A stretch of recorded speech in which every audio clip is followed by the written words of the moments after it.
hi guys, welcome to another edition of the Australian Formula One podcast. As always, you're joined by Pep and Max. And mate, we've actually had a different situation today. We've actually had the race on a decent time. 2 p.m. start, mate, yep. Fuji. And what a race it was. But yeah, it is a bit different, mate, because we've already seen the race and now we're going to do a podcast on it. Yeah, mate, normally we're waiting till like Sunday night to watch the race, but we've watched it in the middle of the day, so that's great. Thanks everyone for your comments in the last couple of videos. It's been great, mate. We've had heaps of comments. Yes, it's been good. A lot of people have spoken to us, so much everyone for that. And mate, we caught up during the week and I was saying to you that it was funny that the silly season's just kind of been put on hold. Like nothing's happening until Alonso really moves or does something. There's a lot of conjecture out there. I mean, the latest I think we've probably all heard as well is the package deal from Ferrari with Jean Todt, his son Nicholas, and Massa all going en masse to Toyota at some stage. Apparently, Luca Montezomolo's not happy with Jean Todt, so. I mean, that's probably the silliest of the silly seasons, I guess. But yeah, it's I think the driver pairings are on hold until we find out. Until Alonso does something, mate. Yeah, there's all sorts of rumours, and it's funny actually. I've never seen a silly season kind of just completely halt. Nothing's going on until Alonso moves. So. Well, there's rumour, mate, that he'll take a sabbatical next year and sit out his McLaren contract because no one's going to take him for 1 year before, as it's rumoured, he'll be moving to Ferrari to replace Massa. So there's all this conjecture out there at the moment, but it just spices things up, I think, mate. Yeah, mate, it does. And so we've had the pleasure, mate, of watching the Grand Prix during the day, similar time zone, and you know, it's late afternoon. We've seen the race, mate. Yeah, we have. And mate, we were talking about rain. We were hoping for rain, but I tell you what, we got it. There was some rain. There was heaps of rain, and you know, we were pretty pissed off at the start there with the race starting under the safety car. But you know, Lewis did well to get on the front row, mate, and get the pole position. Yeah, he did. He put in a killer lap yesterday to qualify in P1. Did really good. Yeah. So then the race sort of started under slow conditions under the safety car, and that was pretty boring. But mate, when they showed the in-car footage, you could tell. I mean, they had to do that. Yeah, we were howling at the screen initially because we wanted to see some what are you doing? First corner carnage. But when you got the driver's eye view of it, we quickly backpedaled and thought, well, okay, probably better to start under safety. Yeah, and Ferrari sort of doing a little gamble there at the start, mate, trying to stretch things a little bit. You might call it a gamble, mate. I call it cheating. That's what it was. When the safety car, or starting under safety car conditions, full wets have to be put on, or extreme wets had to be put on. Ferrari went for inters, and I think they thought that they'd get away with it because once, you know, perhaps if the track started to dry out, they'd already be on inters and they'd get an advantage. But they were spotted and duly ordered to pit and put on full wet. So, yeah, mate. Yeah. Stretching the rules, perhaps some people call it. I think it was having a crack and they got busted for it. Yeah, mate. Well, we had McLaren doing pretty well there, you know, out the front, and Lewis driving a really clean race again. And you know, we're both saying, you know, even before the end, that Lewis was, you know, doing a really good race, mate.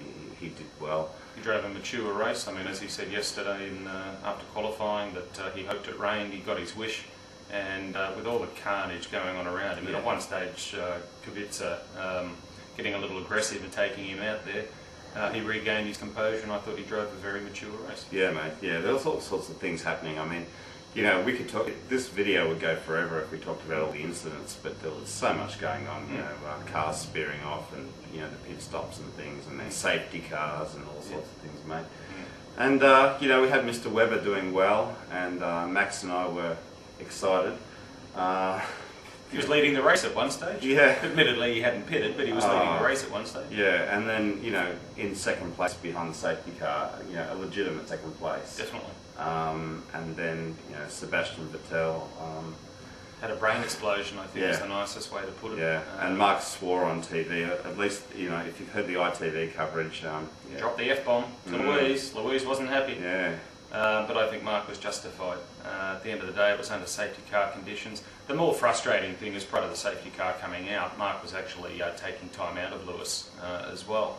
So Mark was definitely up for a podium, or second step on the podium at the very least, I would hazard a guess. Yeah. And to be taken out by your sister team under safety car conditions. So I just think is unforgivable. And as Mark said, we've got these inexperienced guys who just fuck up. Yeah. And that's exactly what happened. That's what happened. Yeah. No wonder he was seen crying in the STR garage after the race. I would be too, and I'd be hiding from Mark Livery if I was him. Yeah, exactly, mate. Yeah. And then, of course, the big news, of course, for the championship is that Alonso scored 0 points, mate. And, of course, Lewis won the race, but there's a massive gap now between, relatively speaking, the gap's blown out, mate. Yeah, had a huge shunt. As Pep said, no points. I don't think it'd be too bold to say that perhaps the championship was decided today, barring, of course, that Lewis doesn't have an accident or barring any issues, I guess, in the next 2 races. I think that's pretty much Lewis sewing it up now. Yeah, mate. Well, we actually were to give our tips for the championship, and Max, actually, you gave yours on the last video in the comments section.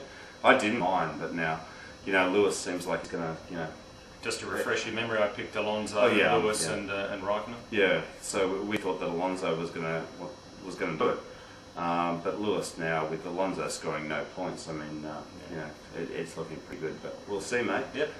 Yeah. So we had some dices there at the end. We had lots of things going on. Massa. What was going on with Massa and Kubica in the last couple of corners? Yeah, it was pretty feisty. Yeah. Mate, I think the governing body's going to have a look at that, or race control's going to have a look at that. That was just phenomenal stuff. It was great. Yeah, it was good.